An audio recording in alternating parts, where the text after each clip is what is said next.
আলহামদুলিল্লাহ বলেন।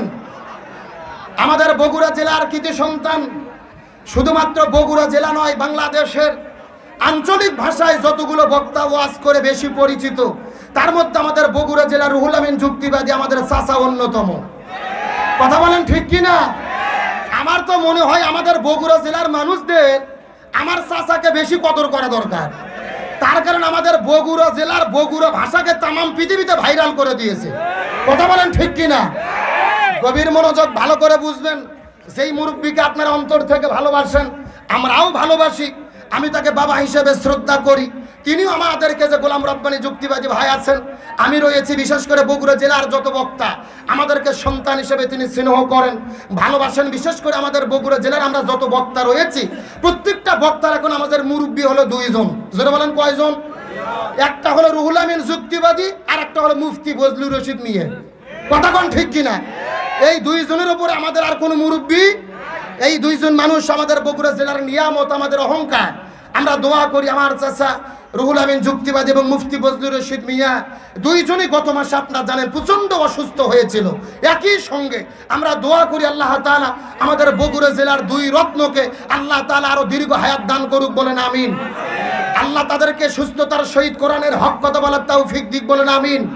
আমাদের মাতার তাজ হিসেবে, আমাদের আহবার হিসেবে আল্লাহ তাআলা আরো দীর্ঘদিন এই জমিনের মধ্যে তাদেরকে বাঁচিয়ে রাখুক, বলেন আমিন।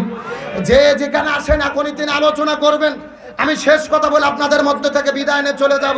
তাহলে চিৎকার করে বলেন, একমাত্র ভয় করতে হবে কাকে? আরো জোরে বলেন। এই রমজান আমাদেরকে আল্লাহর ভয়ের শিক্ষা দিল, কিন্তু এই রমজানের এত গুরুত্ব কেন? আল্লাহ বলেন, শাহরু রমাদান আল্লাযী উনজিলা ফীহিল কোরআন হুদাল লিন-নাস ওয়া বাইয়িনাতিন মিনাল হুদা ওয়াল ফুরকান।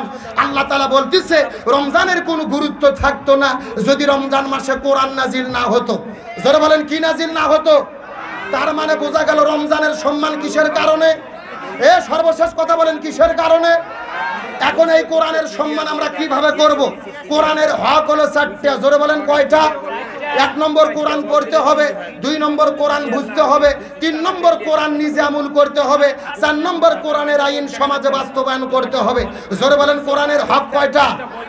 কিন্তু বর্তমানে বাংলাদেশে লক্ষ্য করেন, আমার নবী যতদিন কোরআন পড়েছে নবীজির বিপদ হয়নি, নবীজি কোরআন বুঝেছে নবীর বিপদ হয়নি। কিন্তু যখনই নবীজি কোরআন আমল করেছে আর সমাজে কোরআনের রাষ্ট্র কায়েম করতে গেছে, তখনই আমার নবীজিকে 3.5 বছর জেলে বন্দি থাকতে হয়েছে। আমার নবীজি 1 নয় 2 নয় 82 বার হত্যার টার্গেটের শিকার হয়েছে। বগুড়ার মুসলমান, শেষ কথা, শুধুমাত্র আমার নবীজির জীবনে নয়, আজকে বাংলাদেশের দিকে লক্ষ্য করেন। আজকে বাংলাদেশে আমরা যারা কোরআন পড়ি, বাংলাদেশে যারা কোরআন পড়ে, হাফেজেরা শুধু কোরআন পড়ে, এদের কোনো বিপদ নাই। কথা কন না কে? হাজার হাজার কওমি মাদ্রাসা, লক্ষ লক্ষ হাফেজেরা কোরআন পড়তেছে, কোনো বিপদ নাই। কোরআন নিজে নিজে যখন বোঝে, কোনো বিপদ নাই। কিন্তু বাংলাদেশে বিপদে আছে কারা?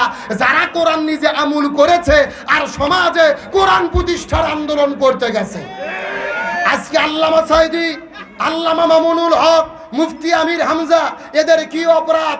আল্লামা সাঈদী যতদিন কোরআন পড়েছে আল্লামা সাঈদীর বিপদ হয়নি।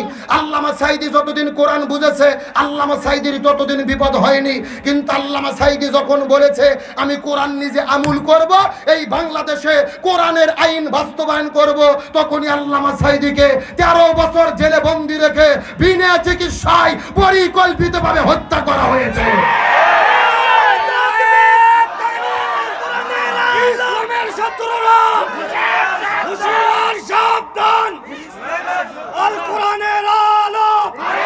যে আমি শেষ কথা বলি, সময় কম, তার মানে বোঝা গেল কোরআন পড়লে বিপদ হয় না, কোরআন বুঝলে বিপদ হয় না, কোরআন আমল করতে গেলে বিপদ হয়, আর কোরআন প্রতিষ্ঠার আন্দোলন করতে গেলে বিপদ হয়।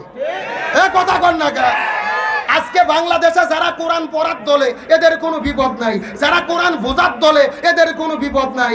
যারাই বলতিছে কোরআনের আইন চাই, সৎ লোকের শাসন চাই, ওরাই খাঁচার ভেতরে বন্দী।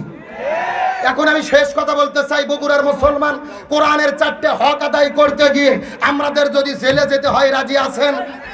আমাদের যদি সর্বাত্মক ত্যাগ স্বীকার করতে হয় রাজি আছেন? সুতরাং রমজান মাসে শপথ গ্রহণ করব, কোরআন পড়ব, কোরআন বুঝব, কোরআন দিয়ে জীবন গড়ব, কোরআন পড়ব, কোরআন বুঝব, কোরআনের আমল করব, এই সমাজে কোরআন প্রতিষ্ঠার আন্দোলন করব। কারা কারা রাজি আছেন দুটি হাত আল্লাহকে তুলে দেখান। লিল্লাহে তাকবীর। আল্লাহ তাআলা আজকের মাহফিলকে কবুল করুক, বলেন আমিন। বিশেষ করে আমাদের প্রিয় ভাই গোলাম রব্বানী যুক্তিবাদী ভাইয়ের জন্য দোয়া করব।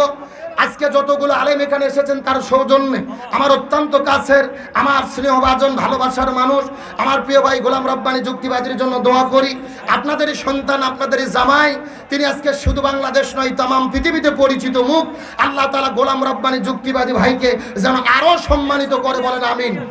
এবং আমি আপনাদেরকে অনুরোধ করে বলবো, যেহেতু আপনাদের এখানে মাদ্রাসাটা রয়েছে, মাদ্রাসার দিকে নেক নজর রাখবেন, মাদ্রাসাতে ছাত্র দেবেন, মাদ্রাসার দিকে সুদৃষ্টি রাখবেন। গোলাম রব্বানী যুক্তিবাদী ভাই কোটি কোটি টাকা মাদ্রাসায় দিতে পারবে, কিন্তু আপনাদের যদি সহযোগিতা না পাই মাদ্রাসা চালানো যাবে না। অনুরোধ করে বলবো, মাদ্রাসাকে মহব্বত করবেন। এখানে যেন মাদ্রাসা প্রতিষ্ঠিত হয়েছে, যত তিলাওয়াত হয় এলাকার মধ্যে রহমত নাজিল করে কে? এই মাদ্রাসার পক্ষে থাকার জন্য আপনাদের উদ্যত আহ্বান জানিয়ে, যেহেতু সময় কম, প্রথমেই বলেছি আজকে এত পরিমাণ বক্তা, যতগুলো বক্তাই মাহফিলে আসবে এবং এসেছে 5 লাখ টাকা দিলেও কেউ জোগাড় করতে পারবে না। কথা কর না গা? মানে মাগরিব থেকে শুরু করে সেহরি পর্যন্ত যত বক্তা এখানে আসবে কেউ দ্বিতীয় বক্তার ওয়াজ করে না। সব মাহফিলে প্রধান বক্তা এখানে এসেছে গোলাম রব্বানী যুক্তিবাদী ভাইয়ের ভালোবাসায়, আপনারাও এসেছেন। আমরা এই জন্য বলি আজকের আলোচনা শুরু হবে কিন্তু শেষ হবে না, একই অবস্থা। তারপরে যতটুকু আলোচনা আমি করেছি, যদি কষ্ট পান ক্ষমা চাই। আল্লাহ তাআলা আমাদের সকলকে আলোচনা অনুযায়ী আমল করার তৌফিক দিক, বলেন আমিন। এ বলেন আপনাদের মধ্য থেকে বিদায় নিচ্ছি। আসসালামু আলাইকুম ওয়া রাহমাতুল্লাহি ওয়া বারাকাতুহু।